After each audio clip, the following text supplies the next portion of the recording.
So thank you both for being here.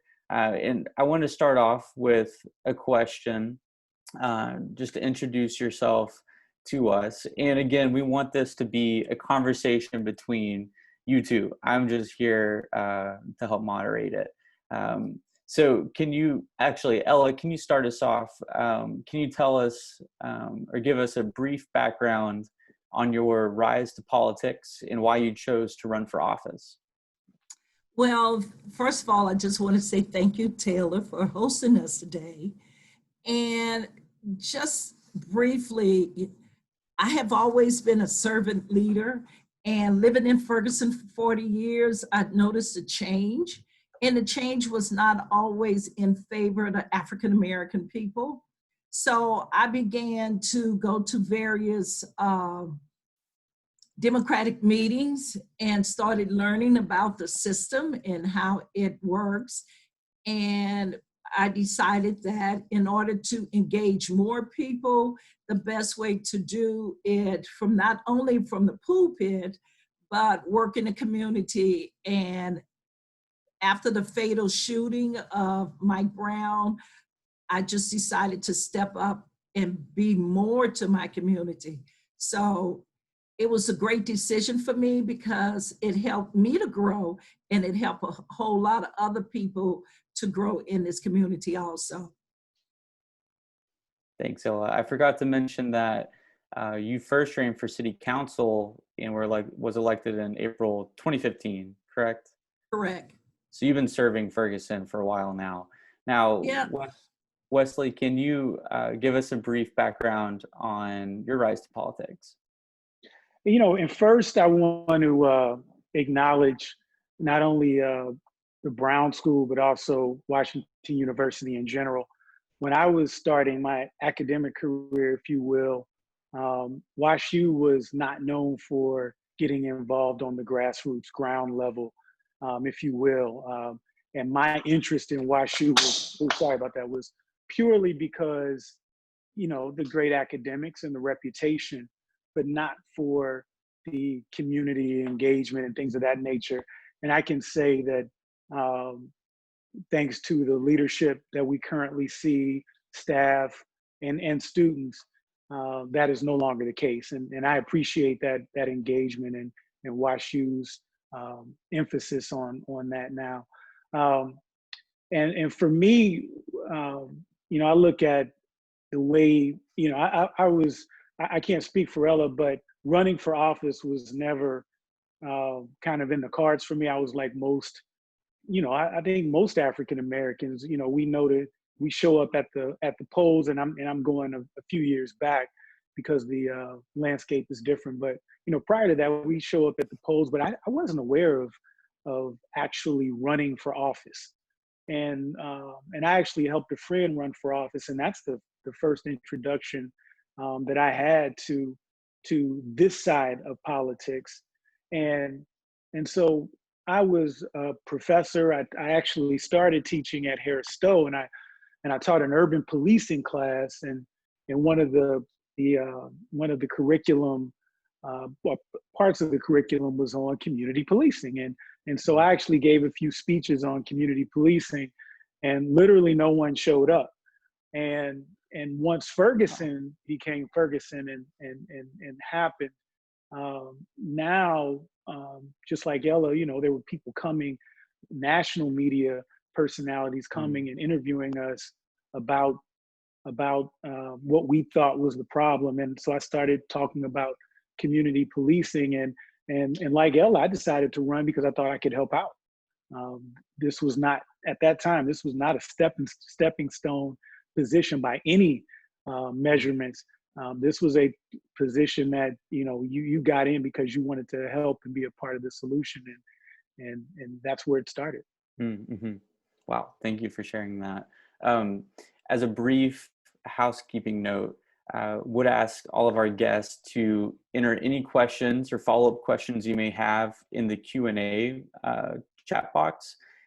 You can also vote on those questions. The most popular questions will rise to the top. After I ask a few questions, the later part of this presentation will just be a Q&A where we'll ask Ella and Wesley some questions from the audience. So thank you so much for that.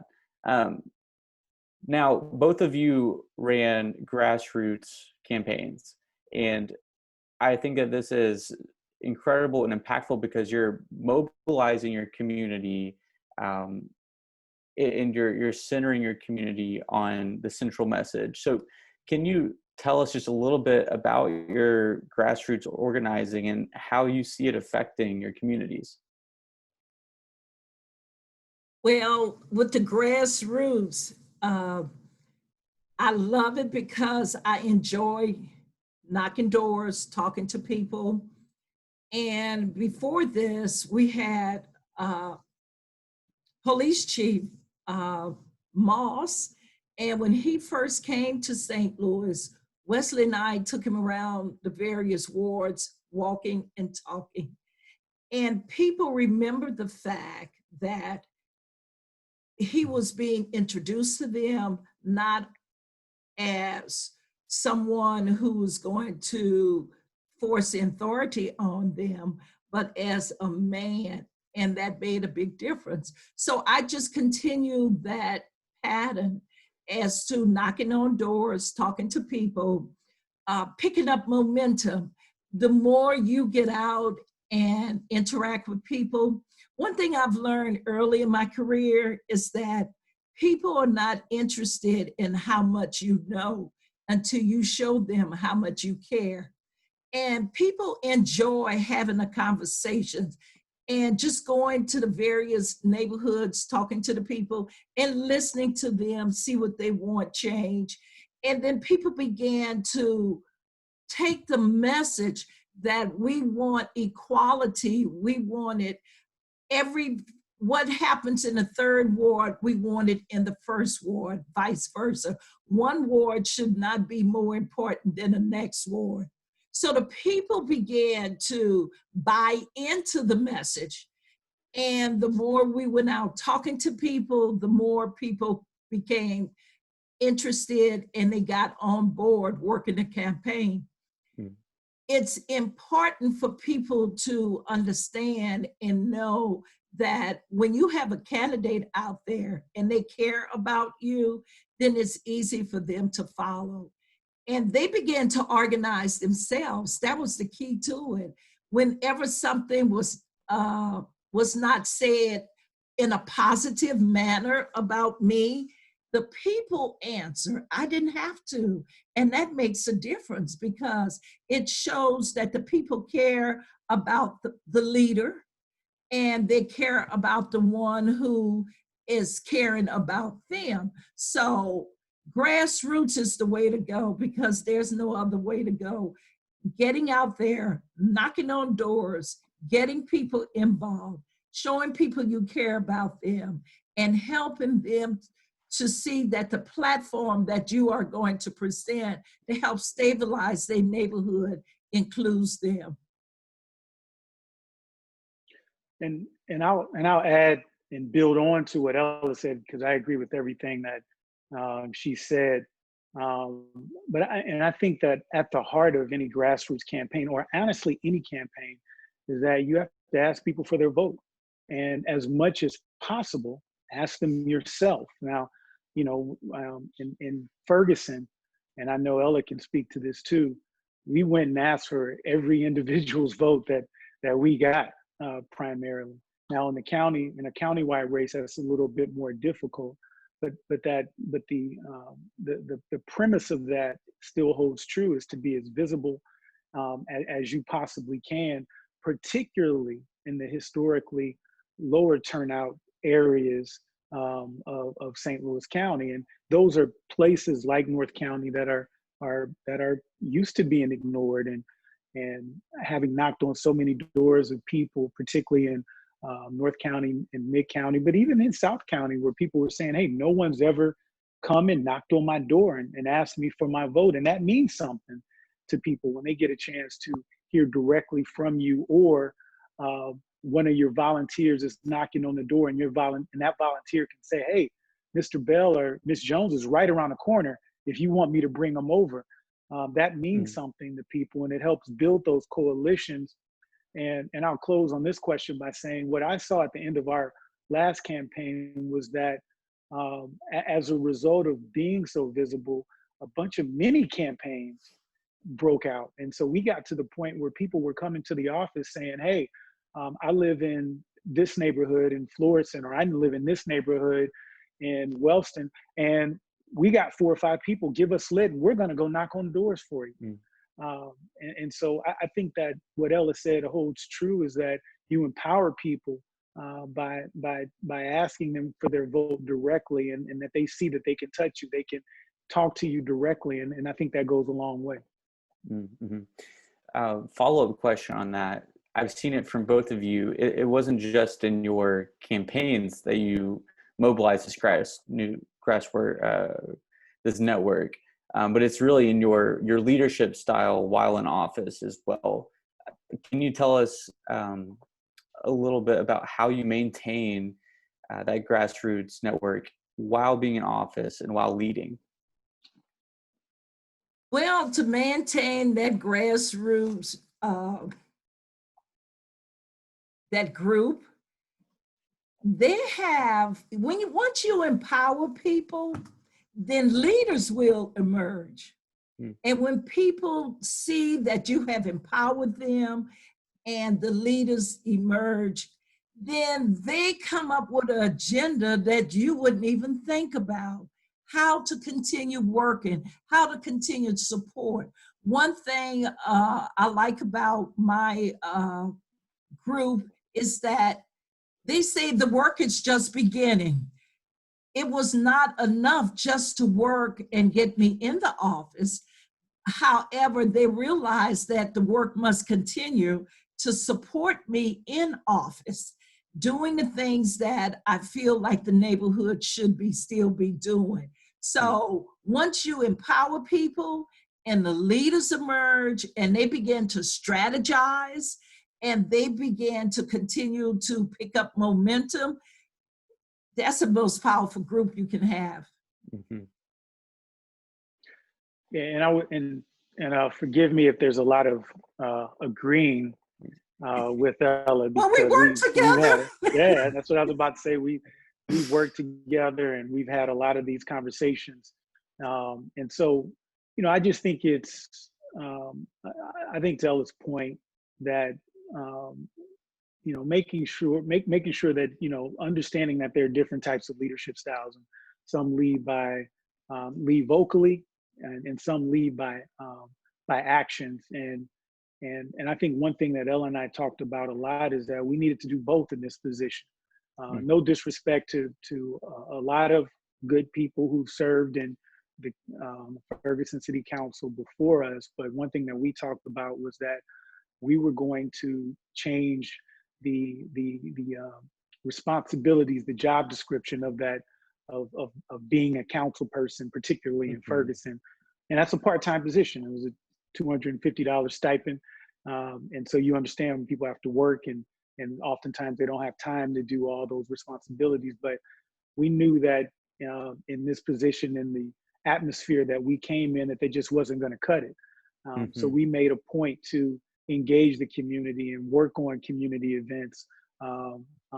We were part of a planning group. Ella chaired it for Unity Weekend, giving out thousands of school supplies and things of that nature, and just town halls and just being available, because I think people recognize that when their leaders are there, when you can ask that person and they're accountable and they're answering questions, and actually, and I want to emphasize, actually answering the question, which we don't see with a lot of elected officials. And I won't go and talk about DC or anything like that, but I think it goes a long way toward not only continuing continuing to set that example even when you're in office, because I think that's important.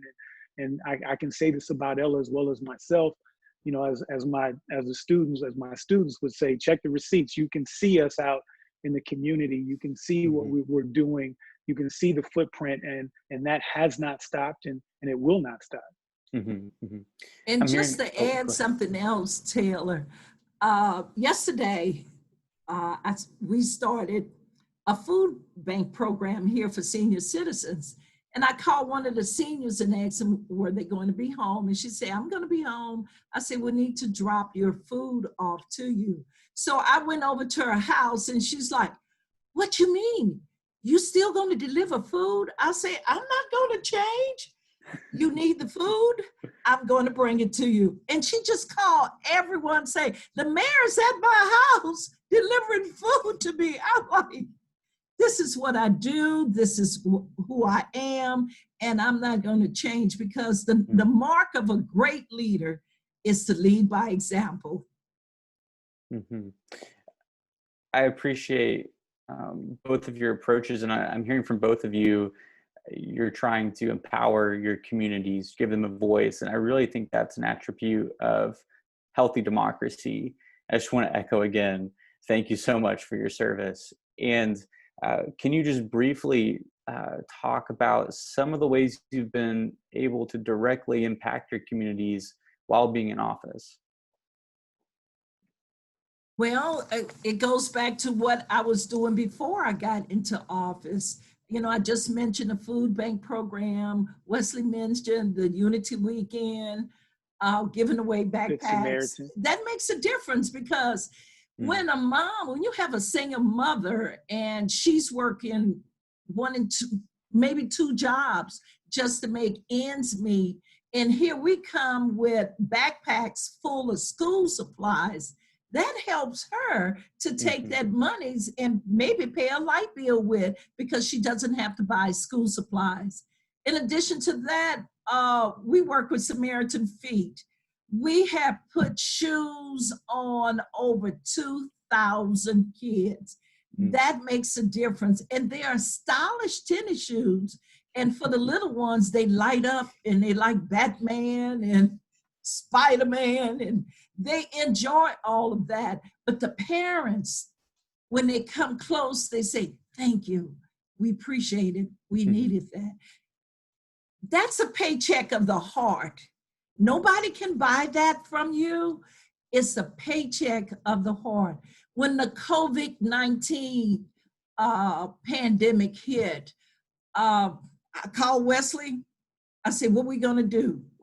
And I got with a group of residents, a group of business people. We all came together, we strategized.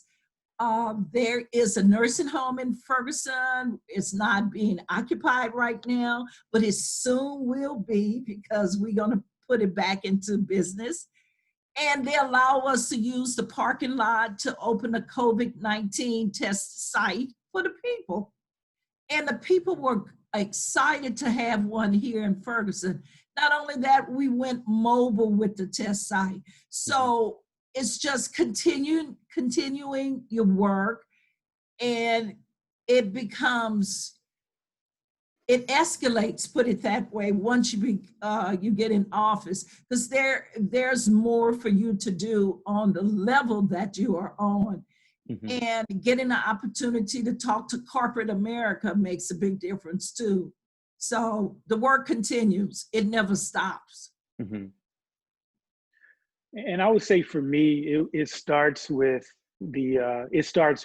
serving on the Ferguson City Council and working along with Ella and others to bring community policing to Ferguson, to bring some of the broadest court reforms to Ferguson. But also the region, and that had a lot to do, a large influence, I should say, on even in this role that I currently occupy. One thing that, as a result of working with the department, with President Obama's Department of Justice on the Ferguson Consent Decree, was understanding the different ways that different jurisdictions were approaching some of the same problems that we were seeing at home. And one of those are addressing the issue of drugs and substance use disorder, recognizing that an overwhelming number of people, close to 80% of people who come in contact with the justice system, are in need of some type of substance abuse treatment or mental health care. And unlike when I was on the Ferguson Council, having to get work with the majority, as Ella has to do, in this role, I'm able to implement those programs. And so we've worked with a large number of community organizations to expand the type of services that we can offer those those low-level nonviolent offenders who are in need of help, and give them alternatives instead of incarceration. And I can say that as a result of that, one of the things that we talked about coming into office was reducing the jail population for low-level nonviolent offenders. And as a result, since we come into office, and I emphasis on we, it's not just a me thing, we've been able to lower the jail population of St. Louis County by close to 30%. Mm-hmm.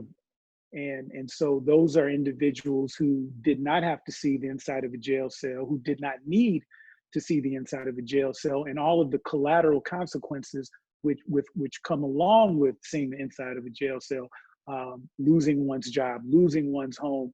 A single mom or a single parent can lose their children, and so those are things that we've been able to do that have helped people directly in St. Louis County.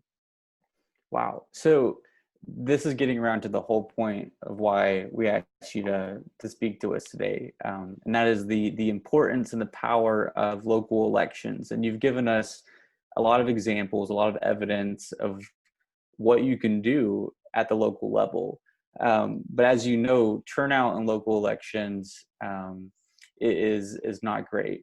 And especially among students. And I often hear the sentiment that voting in a local election, voting in general, doesn't have that much of an impact. So what would you say to someone who says that voting in my local election has no impact on the racial equity movement? Oh, and I'm going to share with you, tell that person, they really don't understand the power of their vote. Can you talk more about that? When we educate, it's educate. People have to be educated about the power of their vote, especially in the local election. And I say that it's because in one of the elections, it was only one person on the ballot. And that person automatically won. However, just imagine if someone else was on the ballot. The local elections had become a coronation instead of elections. And so it's educate now young people, let them know that they have a right to their vote, and their vote is going to change.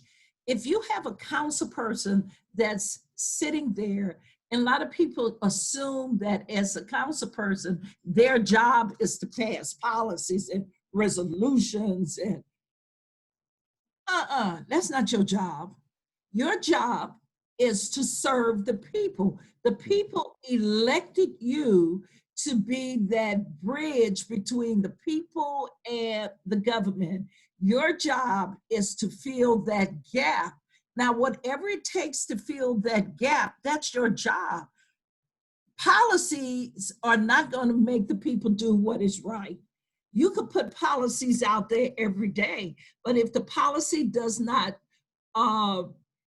interact with the people, or if the policy doesn't do something with the systemic racism, if it does not change what's going on, then your policy is no good. We need young people to step up, get educated, and when they step up and get educated, their eyes open and see that their opinions matter, their votes matter, and they are willing to do the work. So to that, anyone who believes that their vote doesn't matter, they have not been educated. And let me share something else. I was out to breakfast the other day, a group of us, and a young man came to the table and he identified me. "Oh, Mayor Jones, we're so excited that you were elected." I said, "Well, where you live?" He said, "I live in Ferguson." I said, "Well, okay, tell me the ultimate." He said, "Mayor Jones, I didn't vote." I said, okay, well, tell me why you didn't vote. He said, because it was never modeled before me. My mom didn't vote. My daddy didn't vote. My grandparents didn't vote. So therefore, I took that model. I said, but you the person who can change the model. Here, I went out to the car, brought him a voter registration card, fill it out, put it in the mail. Here's my number. Come on, let's get educated. Because you may be the next mayor of Ferguson, because I don't want to sit in this seat the rest of my life, but I want to educate enough young people to take my place. That's the goal. Wow. I don't want to be preachy. That was It's wonderful. in you, Ella. Thank you. It's in you.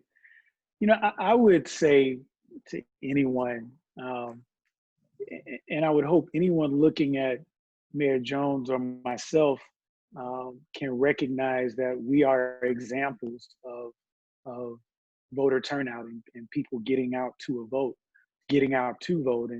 And I'm a data person. So in addition to what Ella said, so I'm going to add the data side of it as direct examples, is that when I ran, you know, my predecessor had been in office for 28 years. And if you look at the data, incumbents don't lose. But because we were able to get one of the largest turnouts in the history of St. Louis County out, we were able to unseat them. And let's talk about the results or the consequences of that. One, I talked about expanding our diversion programs and reducing the St. Louis County jail population for low-level nonviolent offenders. That's as a result of having someone occupy this space that values those types of things and are looking at alternatives to incarceration, particularly for low-level nonviolent offenders. Because again, the data is clear. Just a 3-day stay in jail increases the likelihood by 40% that an individual will commit another offense.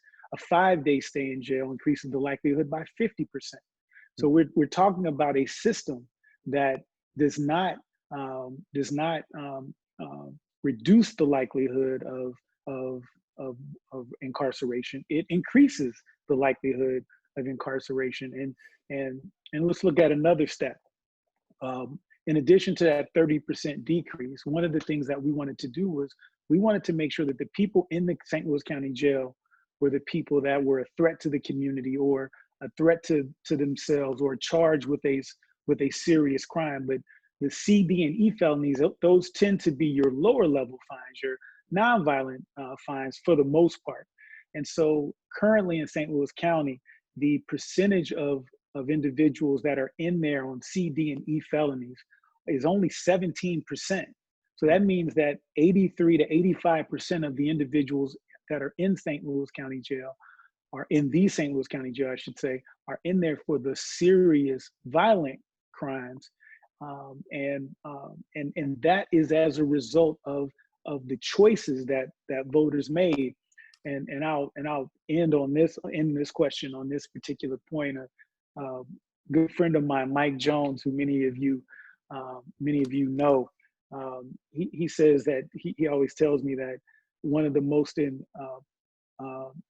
two most powerful words in our American justice system are not "you're under arrest." The two most powerful words are "charges refused." And there are times when it is appropriate that charges should be refused, that alternatives to incarceration, to treatment, and things of that nature, restorative justice are more appropriate. And I think that's what the hallmark of a progressive-minded prosecutor is recognizing that there are more tools in the tool belt than just locking someone up. And I think that we're seeing that a growing number of prosecutors recognizing and implementing those alternatives. And I think that is as a result, and I know that's as a result of young people, but all voters getting out and making sure that their voices are heard. Wow. So we're going to transition to the Q&A portion of this presentation. And we have a host of very excellent questions. And We wanted to acknowledge everyone who's joining us from the Gephardt Institute's National Council. We have a few questions from that council, very great questions, and we appreciate them. But we want to start off with a follow-up question to that last one. And it involves our nation's, our community's young people. We have a lot of energy around protests and racial equity. So how can we maintain that energy for the long run? Well, energy, if you want to maintain it for the long run, the energy has to be channeled. Right now, the energy is free flowing. We need to find a way to channel that energy and channel it in such a way that it's going to develop and hopefully evolve more people running for office. It takes a lot of energy to protest, but it takes more energy to harness, channel it, and make it pay off for everyone. In other words, you don't have a voice. When you protest, you have a voice, you're out there shouting at the system, you making your demands. But real change comes when you have a seat at the table. Channel that energy so you can develop people to have a seat at the table. And once you have a seat at the table, then you start to make some changes. Long as you're out there protesting, they hear you and they will try to appease you so you can move along and go to the next town or go to the next event that's happening. But once they see you channel that energy and you start running for local government, you start running for the committee man seat, you get on boards, you get on commissions where all the changes can be made. And that's when they'll take you serious, when you come up out of the street and demand a seat at the table and start demanding justice for your people. And I would say, I think we have to walk and chew gum. We have to understand that we have to fight the battle against racism, sexism, and socioeconomic inequity on all fronts.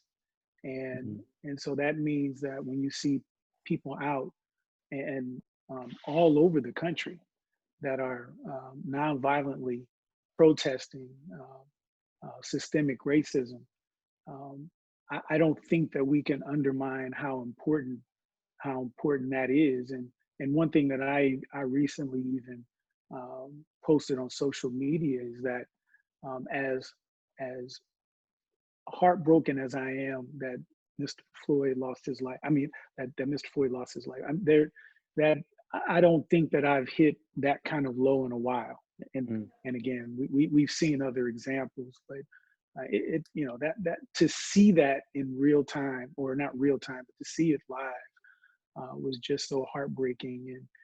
But if there's out of tragedy often comes opportunity, and to see the diversity of outrage and protest, that this was no longer just a Black or African American problem, but this was an American problem, and that Americans of all backgrounds seem to meet this moment.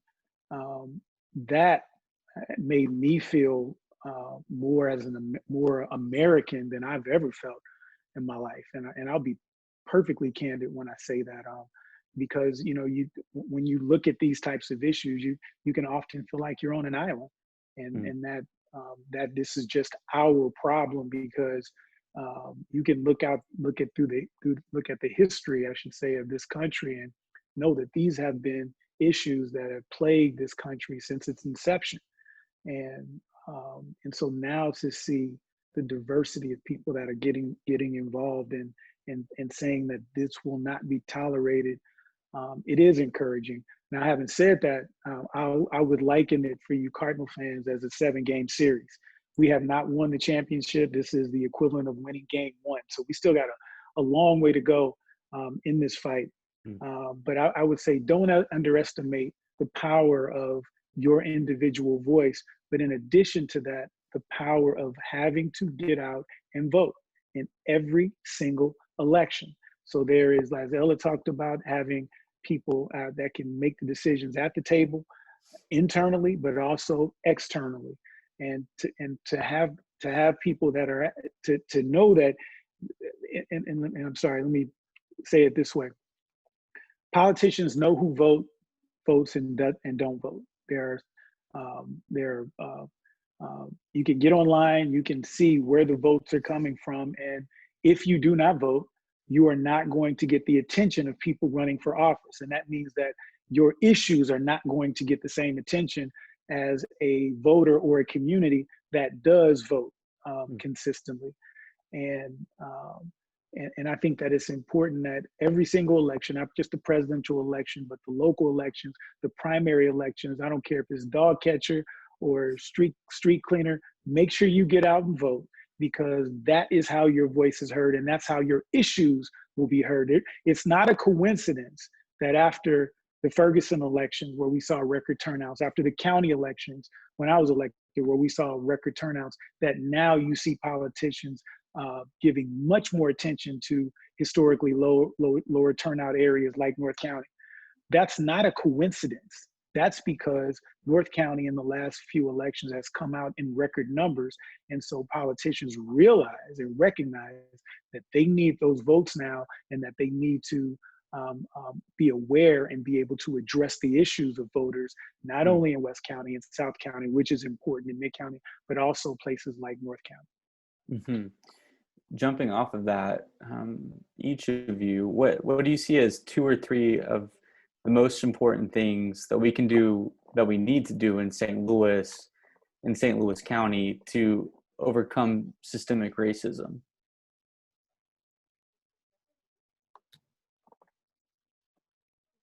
One, it's in our neighborhoods. It's in our neighborhoods, and talking with our neighbors, having our neighbors to see we are, just because the skin color is different, we feel and hear and hurt just like the next person.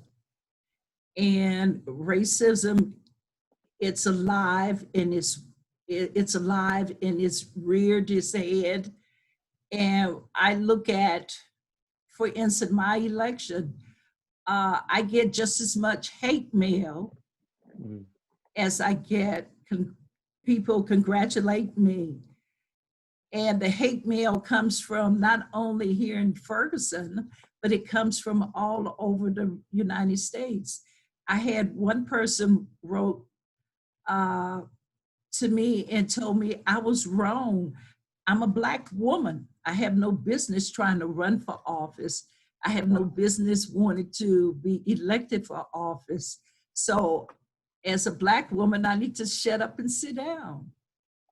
So racism is alive and it's well. The only thing we could do is work with our children and have them to see that they are not better than anyone else, but they're just as good as the next person. And when people understand that we as a people, as a Black people, we have just as much right to any privilege here in the community or in this United States as anyone else. So it starts with the education, and we got to go back to the educational system and look at some of these books that we put out that does not have any Black history in them, but having people believe that Christopher Columbus discovered America, and he did not. You can't discover people who are already here, and that's the Native Indians. So it's through education and letting people know that we bleed, we feel just like the next person. You know, I would say, and again, I agree with Ella, and I would add, we have to start having real conversations and dialogue in this country. After apartheid ended, one thing that South Africa did that was so effective was their Truth and Reckoning, where they actually addressed these issues head on. If you go to Germany, you see Holocaust museums. You see reminders of the tragedies and travesties that struck so many people as a result of Hitler and the Nazi regime and things of that nature. You do not see memorials to the Nazi regime as we see with the Confederacy here. And people have to understand the real history. The Civil War was not about states' rights. The Civil War was about slavery. But we will polish that history up a little bit to make it not seem so harsh. And the fact of the matter is that it was. We're talking about real people who were enslaved, and sometimes we think about these individuals as if they're just characters in a story, but this is your mother, this is your family members who were property of other individuals. And we're talking great grandparents. We're not talking that long ago. I want you to keep that in mind. And I think that we don't, and so we have to have real conversations, which leads into the second part that Ella brought up, is the education piece, and having that and accurate education on what this country, what we've done as a country and where we've been. And so I think that it's important that we recognize, and so it's so funny to me when I hear Donald Trump say, well, you're trying to cancel culture and things of that nature. I don't think that's the case at all. There are a lot of, when we look at the story of African Americans, and when we look at the abolition movement, when we look at the civil rights movement, that was done in partnership with a lot of our white brothers and sisters. Every movement involved not only African Americans and people of other backgrounds, but white Americans as well. And so there are a lot of people that we can laud and that we can praise in our history. But the people who actually try to undermine this country, the traitors, it is just amazing to me how people will stand and die on that hill as if this is something that should be celebrated. And the last thing I would say, and not the last thing, but for brevity's sake, is economic empowerment. There's a correlation with people having access to quality education, people having access to jobs and job training, and lower crime rates. And the correlations are just clear. You put the same individual in a economically challenged community, he or she is not going to do as well in most cases. Obviously, there are exceptions. You put that same individual in a community with those tools, and they are significantly more likely to succeed. And so it's not a big mystery. It's pretty straightforward. When we give people the tools they need to thrive, they do so. And when we take them away, we don't. And so when we look at the budget coming down from Jefferson City, where we've seen millions and millions of dollars cut from our educational systems, which will have a much larger impact in poor communities of color, but also, again, poor communities, which include white Americans as well. There's not a coincidence when we see higher crime rates and all of the negative collateral consequences. Mm. Wow. So we have time for one brief response to our last question. Oh, I'm sorry, I'm just getting word. Interesting. So we are out of time for the Q&A. We're going to move to another section of the presentation, but I've been asked to ask you if both of you could respond to some of the questions in the Q&A feature of the Zoom. So that's at the bottom tab of the screen. If you click that, the Q&A section will come up. You can click on type answer and answer any questions you want. That was a great idea. I'm so glad you thought about that, Teresa. But I wanted to thank both of you again for your time and your wisdom and expertise and your service. It has been a privilege to sit here with you, and I think all of us on this presentation have learned so much from you. And we are going to transition to a presentation by Lindsay Gassman. They're a 2020 graduate of Washington University, and they currently work at the Gephardt Institute as the Voter Engagement Fellow. And through that position, Lindsay helps run the voter engagement initiatives for WashU, including the ones aimed at increasing voter turnout for the Missouri primary on August 4th. So with that, here's Lindsay. Thanks for that introduction, Taylor, and thank you, Mayor Jones and Prosecutor Bell, for all your wisdom and insight through the past half hour. I am here to give a quick presentation building off of some of the things that Mayor Jones and Prosecutor Bell said about the importance of voting. A quick presentation on how to vote in the August election. The deadline to register to vote for that is tomorrow. So with that being said, I wanted to take a few minutes at the end of this time to walk through voting in that election. So some of the candidates and issues that will be on the August ballot: the primaries for statewide positions, including the governor, lieutenant governor, secretary of state, state treasurer, and attorney general; primaries for representatives at both the state and national levels, as well as a few state senators; the St. Louis circuit attorney, the St. Louis County executive, ward committee persons, and the Medicaid expansion proposition, which is something that the WashU community has talked about a lot. There have been a lot of changes to how you register to vote and how you complete the voting process due to COVID-19. So I wanted to walk through the different steps of how to vote in this election. The first step is registering to vote. As I previously mentioned, the voter registrations are due by tomorrow, July 8th. If you would like to register to vote or change your voter registration, you can do so at wustl.turbovote.org. And I believe Teresa will be pasting all these links into the chat if you'd like to follow along and do them in real time. Additionally, if you are already registered to vote, we encourage you to check your voter registration at tinyurl.com/checkmovr.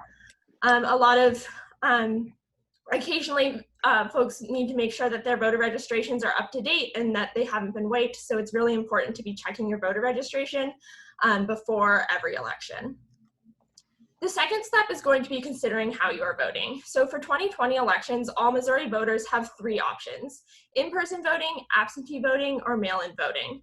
If you're in the county where you are registered to vote and will be in the county on election day and don't want to vote by mail, you can vote in person. This is also an option for folks who wish to vote in mail but did not get their mail-in ballot in time, or are afraid that when they're turning it back in, it won't be received by the Board of Elections in time.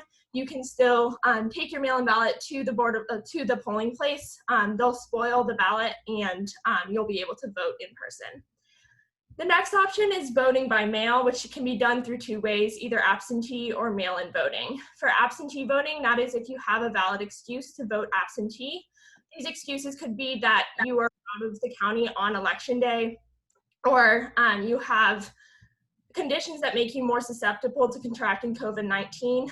You can visit tinyurl.com/moabsenteeexcuse for a full list of valid excuses for the August election. If you would still like to vote by mail but don't have a valid absentee voting excuse, you can still vote using a mail-in ballot. These are slightly different from the absentee ballots procedurally in how you submit and cast your vote. However, they are the same ballot and you're eligible to vote by mail in that way during this election. The next step is requesting a ballot for folks who are voting absentee or using a mail-in ballot. You must request your ballot by Wednesday, July 22nd at 5 p.m. It must be received by your local Board of Elections. We recommend requesting it as soon as possible though, just so you have more time to receive the ballot in the mail, get it notarized, and send it back. So you can fill out a ballot request form at tinyurl.com/mo-ballot-request.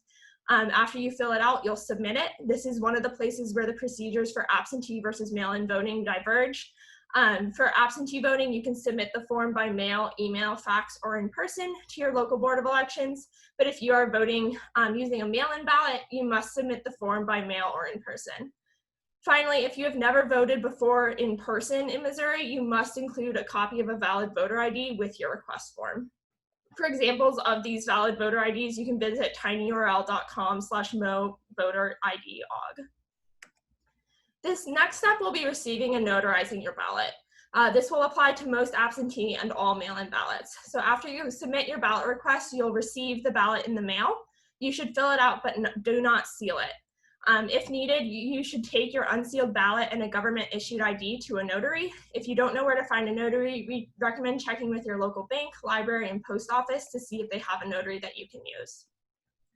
If you're voting absentee, you will need a notary signature unless you mark that you're voting absentee due to illness or because you're at risk for contracting COVID-19. Those are excuses number 2 and number 7 on the form to request an absentee ballot and on the absentee ballot itself. If you're not voting absentee for either of those 2 excuses, you will need a notary. For all mail-in ballots, you will need a notary to sign off on your ballot before submitting it. There are no exceptions for that. Finally, step 5 is casting your vote. So for those who are choosing to vote in person, the polls will be open from 6 a.m. to 7 p.m. on August 4th. You can find your polling place and a sample ballot for the election at tinyurl.com/mo-poll-ballot-lookup. And then for those of you voting by mail, after your ballot is completed and notarized, you should seal it and return it to the appropriate Board of Elections. You want to make sure that it is mailed in time to be received by August 4th at 7 p.m. So the recommendation is 7 to 10 days in advance. So by July 28th at the latest. If you're living within St. Louis, you usually can submit it up to 3 days before August 4th. However, we recommend getting it done as soon as possible so that you're saving yourself stress on whether or not your ballot will get in time. That is the entirety of the voting process for the August election. I'll be around until 3:15 if you have any questions. We can talk through how you personally are going to make a voting plan or how you personally are going to vote. I'm more than happy to walk through steps more slowly or on a case-by-case basis until 3:15. I do also want to share some of the Gephardt resources that we've put together at the Institute. One caveat is that these are pending university approval due to COVID restrictions, but we are in the works of providing pre-printed ballot request forms, postage, and envelopes for individuals currently living in St. Louis. Phase 2 of our resources will be bringing notaries to campus at the end of July for anyone who needs their absentee or mail-in ballot notarized. As I said, these are not finalized because we're working through COVID safety restrictions, but we will send out an email update to everyone registered for this webinar once the events are finalized to inform you of how you can access these resources. So thank you very much for your patience. All of that being said, this concludes our event today. I want to extend a thank you again to Mayor Jones and Prosecutor Bell for sharing their wisdom and talking about the importance of voting and the importance of youth votes in helping the issues that individuals care about be heard and represented through their local officials. Again, I'll be on this call until 3:15 to answer any questions about voting in the August election. And I would also encourage you to please fill out our event survey at bit.ly/conversationejwb or by using the QR code on the screen below. Thank you again for coming.